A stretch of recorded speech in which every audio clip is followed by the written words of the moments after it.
Hello viewer, আজ আমি আপনাদের কক্সবাজারের ঐতিহ্যবাহী যানবাহন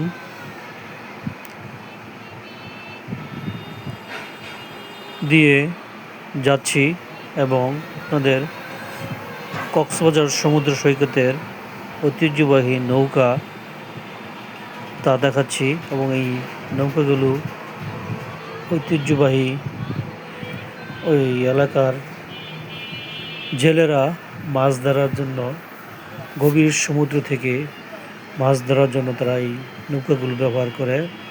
আর আমি এখন যে ঐতিহ্যবাহী গাড়ির কথা আপনাদের বলবো সেটি হচ্ছে কক্সবাজারের চাঁদের গাড়ি নামে পরিচিত। কক্সবাজার থেকে যখন আমরা মেরিন ড্রাইভে যাই তখন এই চাঁদের গাড়ি দিয়ে এখানে যাতায়াতের সবচেয়ে একটি ভালো মাধ্যম। এবং এই চাঁদের গাড়ির বৈশিষ্ট্য হচ্ছে আপনার সাধারণ গাড়িতে যে ছাদ থাকে, কিন্তু এই চাঁদের গাড়ির ছাদগুলো একদম খোলামেলা। আপনি ইচ্ছে করলে এখানে দাঁড়িয়ে চারপাশের সৌন্দর্য উপভোগ করতে পারবেন এবং মেরিন ড্রাইভের যে সৌন্দর্য সেইটাও আপনি উপলব্ধি করতে পারবেন। আর সাথে আপনি মেরিন ড্রাইভে চলার পথে কক্সবাজার সমুদ্র সৈকতের যে গভীর বিশালতা তা উপলব্ধি করতে পারবেন। আমরা এই পথে যাওয়ার পথে চাঁদের গাড়ি দিয়ে যাতায়াত করেছি এবং আপনাদের একটি চাঁদের গাড়ি দেখানোর চেষ্টা করেছি। আমরাও এরকম একটি চাঁদের গাড়ি দিয়ে কক্সবাজার থেকে আমরা মেরিন ড্রাইভ যে পথ, সে পথ দিয়ে আমরা একদম জিরো পয়েন্টে যাওয়ার জন্য বের হয়েছি এবং এই চাঁদের গাড়ি দিয়ে আমরা জিরো পয়েন্টে যাব এবং যাওয়ার পথে যে কক্সবাজারের যে সৌন্দর্য এবং এর যে বিশালতা তা দেখানোর জন্য আপনাদের চেষ্টা করেছি। এবং এই যাওয়ার পথে আপনাদের জন্য এই যে কক্সবাজারের ঐতিহ্যবাহী নৌকা, যে নৌকাগুলো দিয়ে অত্র এলাকার জেলেরা মাছ ধরার জন্য গভীর সমুদ্রে যায় এবং একটি দেখার মতো দৃশ্য আপনারা দেখেন।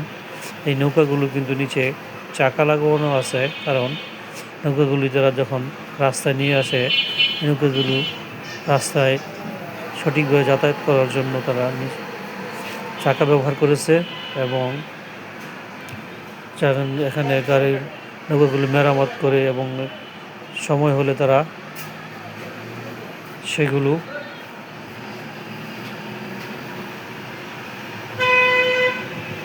যখন সমুদ্রে নিয়ে যায় তখন এগুলো চাকা খুলে দেয়। আপনারা দেখতে পাচ্ছেন আমরা সমুদ্র সৈকতের বাতাস এবং সমুদ্রের যে গর্জন, সেটা এখানে না গেলে আসলে উপলব্ধি করার মতো নয়।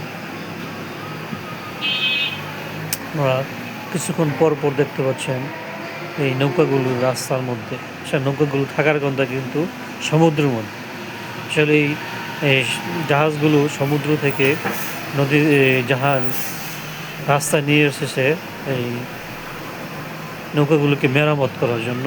এবং দেখেন আপনারা এই নৌকাগুলো কিন্তু বিভিন্ন রং দিয়ে সাজানো হয়েছে এবং এটার একটা কারণ অবশ্যই আছে, যে এই জাহাজগুলো যখন গভীর সমুদ্রে যায় তখন দূর থেকে এগুলো লক্ষ্যবস্তু নির্ধারণ করার জন্য বা যে কোনো বিপদে আপদে সহযোগিতা পাওয়ার জন্য এই নৌকাগুলোকে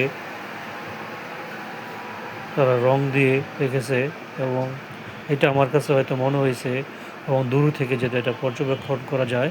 তারপরও আমার যেটা মনে হয় এই নৌকাগুলো একটা বৈশিষ্ট্য এবং এটার মধ্যে কিন্তু আপনারা দেখতে পাচ্ছেন ছোটো ছোটো পতাকা লাগানো আছে। এই পতাকাগুলো এই নৌকাগুলোর সৌন্দর্যকে আরও বাড়িয়ে তুলেছে। দেখছেন এখন আমরা আরেকটু এগিয়ে এবং সন্ধ্যার সময় কক্সবাজার সমুদ্রের যে সূর্য অস্ত হচ্ছে সেটা দেখানোর চেষ্টা করেছি এবং কক্সবাজার সৌন্দর্য দেখার জন্য হাজার হাজার পর্যটক এখানে দাঁড়িয়ে সূর্যাস্ত দেখার জন্য অপেক্ষা করছে এবং তারা এখানে মনের আনন্দ প্রকাশ করছে। এভাবেই কক্সবাজার সমুদ্র সৈকতে একটি দিন পার হয়ে যায় এবং এখানে গেলে বারবার যেতে ইচ্ছে করবে। এখন যারা কক্সবাজার সমুদ্রে যাবেন তাদেরকে আমি আমার এই চ্যানেলের পক্ষ থেকে সকলে ভালো থাকবেন। খোদা হাফেজ, আবারও দেখা হবে।